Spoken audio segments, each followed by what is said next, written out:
Good morning, ladies and gentlemen, and welcome to this, the 5th day of April. Well, it is a beautiful day out here in Brisbane today, 21 degrees and sunny. Well, you know, the interest rate, we were all talking about how it keeps going up, and people said that it might go up a few more notches before it stabilizes. Well, guess what? At Tuesday's meeting, it has been put on hold. So no increases or decreases. Alan, the number one question is, why did the bank not raise interest rates today? Help us out. Well, the Reserve Bank itself said in its statement that monetary policy always acts with a lag, and that's because it takes a while for mortgage rates to flow through, for banks to put up their mortgage rates, and then it takes a while for the people who've been affected by the higher mortgage rates to stop spending so much. So they've said that they want to just wait and see what happens now, and I think that's a very wise decision. So what is the kind of data that will determine what happens next? We all want to know whether this is a permanent halt or whether interest rates are going to rise again. So what kind of data will they be relying on to make their next decision?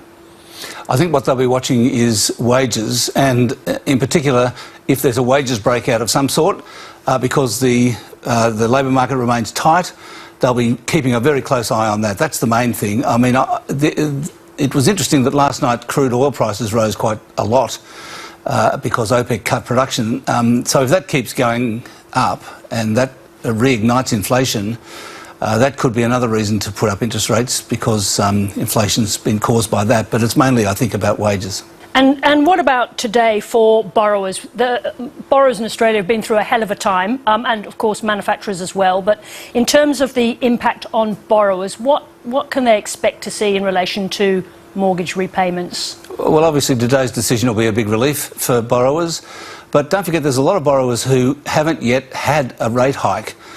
These are the ones who fixed their mortgages 18 months ago or so, 2-year fixed mortgage 18 months ago. In 6 months' time, they'll go from fixed to variable, which will go from 2% roughly to 5%, 5.5%, depending on what it's like at the time. So over the next 12 months, there's going to be a whole lot of people who get a rate hike at that point, and it's a big one for them. And I think, in a way, that's why the Reserve Bank has paused now, because it wants to see what happens when that starts coming through. Alan Kohler, we'll meet again for your crystal ball very soon. Thank you very much indeed.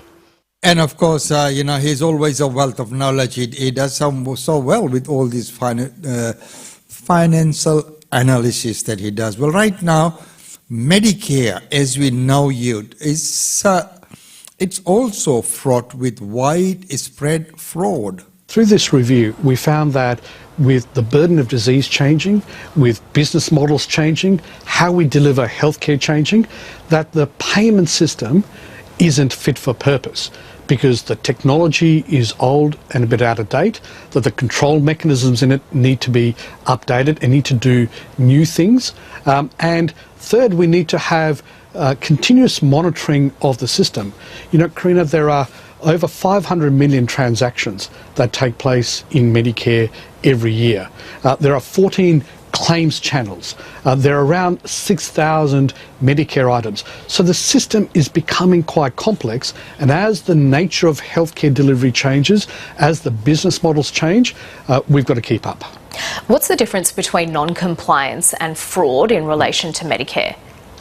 Look, there are people in the system, in the majority, I think, at the moment, who make errors, who inadvertently or, you know, through no fault of their own, through confusion, bill the wrong item, because some items can look a bit similar, there is a bit of overlap.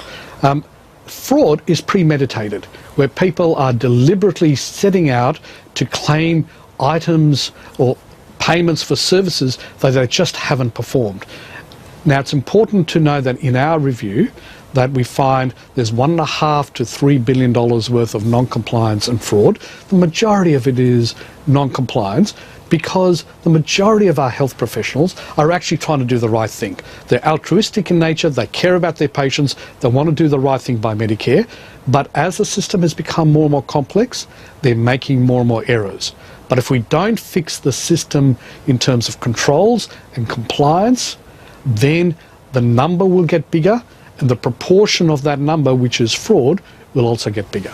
Yeah, let's talk about that number. The review was commissioned following a joint investigation by the ABC, the Sydney Morning Herald and The Age, where one expert, Dr Margaret Foe, estimated wastage could have been as high as $8 billion. You're saying it's in the range of 1.5 to 3 billion. Why? First, can I say, I think Dr Foe has done us all a great service by shining a light on a really important matter. Where the differences come down to are questions of definition, but both of our studies also suffer from the fact that we don't have really good data from a continuous monitoring system. And in the end, whether it's 8 billion or 3 billion, it's still a large number. And where Dr Foe and I agree is that the underlying problems and the solutions is where we align. And this is what needs to be fixed, because if we don't fix it, then the $1.5 to $3 billion figure that I have found in my review will blow out and will head towards the number that Dr Foe has researched and put out there. Doctors were really upset about the reporting at the time. They say that your report today vindicates them. Does it? Look, what my report does is highlight a couple of things. One is that people are trying to do the right thing. The second thing it highlights is that the system is complex. And the third thing is there are a few rotten apples.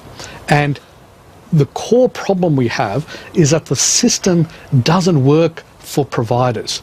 You know, when there are too many Medicare items that aren't so clear, when the technology is old, and when the system is geared for post-payment analysis. What the system doesn't do, it doesn't help enough providers make the right decision of what to claim quickly and correctly. And so this review suggests that if you put the investments in place around technology and systems, you can actually do more work pre-claim and pre-payment so that you minimise errors in the system and you maximise our chance of detecting fraud and dealing with that. So not a total vindication for doctors then? Look, you can understand that doctors are frustrated and other medical professionals are frustrated because the system is complex, but that isn't the solution to everything. Simplifying it isn't the solution to everything, but it's a really important part because we do want to reduce errors in the system and we do want to detect fraud. And you've made 23 recommendations. Yes. What would the changes require? Look, the changes require, first of all, at the brain centre of the payment system, we need to update that technology. The second thing we need to do is to have the right software and systems that allow us to move from post-payment to a bit more pre-claim and pre-payment, helping providers make the right decision correctly the first time. Then we need to ensure that we have a good governance system. The Medicare payment system has evolved over the years. It is split across a number of different departments, and we need an end-to-end integrated holistic view of non-compliance and fraud. And finally, we need, as a result of this, having a continuous monitoring system of the 500 million transactions so that we can better detect, have better risk antennas in place and deal with fraud more efficiently. And I believe that is what really needs to be done. When you look at Medicare, my take on that is that all the GPs should just bulk bill. Simple as that. You go to and the Medicare component should be automatic. It's not that some places will do it and others will not do it. And people should not be disadvantaged that I've got to look for a GP who will bulk bill. If you're not feeling well, if you need to see a doctor, you should be confident in it to go to any doctor and say, look, I'll have to pay my component, that's fair enough. But the Medicare component should be bulk billed. And there has to be a better system, as he mentioned. I do agree. Well, right now, for a little bit of sad news, that helicopter crash where the cattle producer died in... Here in Duringa, I'm standing here about 80 kilometres south of the crash site Well, it's too early to say exactly what happened. Emergency services were called to the remote property about 50 kilometres north of Dingo to reports of the helicopter crash just before lunchtime yesterday. So Queensland Fire and Emergency Service crews did attend and were extinguishing the smouldering wreckage of the helicopter. Now, Alan Acton, it's believed at the time that he was mustering in the helicopter, and he's a really prominent figure in central Queensland and even more broadly across Australia in the agriculture industry. So he operated the Wilpena Cattle Company, which has been operational for more than 100 years. So a really big figure and a big loss. This will have a big impact on the community up there, Jasmine, won't it? Yes, there's been an outpouring of love and support for the Acton family. He's survived by his wife and 3 children, and tributes have been flowing in right across the community, describing Mr Acton as a kind, well-respected gentleman. So the Rockhampton Jockey Club has paid their respects. They said that he was just the backbone of the community. He was really well known as having a love also of horse racing, and he even established a country race meet, the Middlemount races, with his dad and brother in central Queensland. And even politicians have also paid their respects. Federal member for Capricornia, Michelle Landry, has said that she was just heartbroken to hear of her dear friend's death, and she described the lasting impact and legacy that he will leave behind in the agriculture industry. So while the community continues to grieve, the Australian Transport Safety Bureau says it has begun its investigations and evidence has begun to be collected on site at the property. Evidence is being collected, and he was quite a well-known figure within the industry, but these things do happen.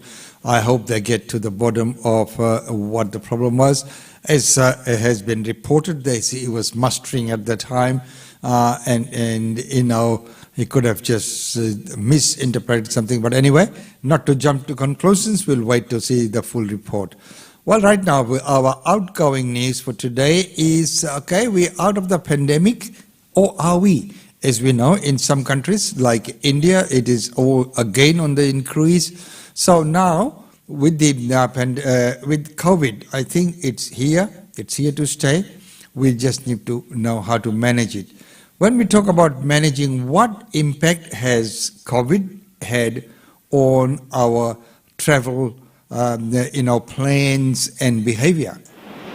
Busy beaches, bustling hotels and jam-packed airports over Easter are usually a sure bet, but since the pandemic, more holidaymakers are waiting until the last minute to book, leaving the tourism industry on edge. I thought it might have returned to pre-COVID levels where people have a lot longer booking time, but it just hasn't, so I think that's a trend that's here to stay. Hotels on the Gold and Sunshine coasts are only half full for the holidays, but that could change quickly with a wave of spur-of-the-moment bookings, forcing businesses to scramble to roster staff. Palm Cove Holiday Park, Teresa speaking, how can I help?